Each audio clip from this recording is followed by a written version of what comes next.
আসসালামু আলাইকুম, স্বাগতম আমার আজকের ভিডিওতে।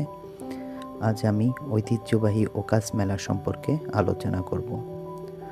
এটি ছিল প্রাক ইসলামী আরবের সংস্কৃতির অমূল্য অংশ। প্রাক ইসলামী আরবে মক্কার নিকটবর্তী ওকাস নামক স্থানে যে বার্ষিক মেলার আয়োজন করা হতো তাই নামে ওকাস মেলা পরিচিত ছিল।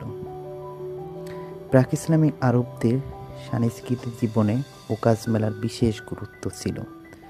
ঐতিহাসিক পিকে হিট্টি ওকাস মেলাকে একাডেমিক ফ্র্যাঞ্চাইজ বলে অভিহিত করেন। প্রতি বছর হজের মৌসুমে মক্কার উপকণ্ঠেও অবস্থিত ওকাজে এই মেলা বসত, যেখানে স্থানীয় বিভিন্ন পণ্যদ্রব্যের পাশাপাশি অনেক বিদেশি পণ্য প্রদর্শিত হতো। এই মেলায় নাচ গান, নানা রকমের খেলাধুলা, ঘোড়দৌড় ও ওস্তাদৌড় প্রতিযোগিতা অনুষ্ঠিত হতো। তবে মেলার সবচেয়ে গুরুত্বপূর্ণ বিষয় ছিল কাব্য প্রতিযোগিতা।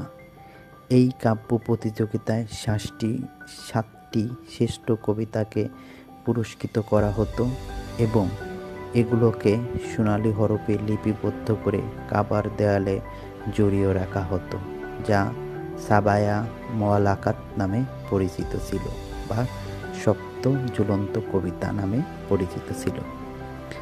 অর্থাৎ ওকাস মেলা প্রাক ইসলামী আরবের সংস্কৃত চর্চার একটি উল্লেখযোগ্য অনুষ্ঠান ছিল। সবাইকে ধন্যবাদ। নেক্সট ভিডিওতে আমি অন্য কোনো বিষয় নিয়ে আপনাদের সামনে হাজির হব।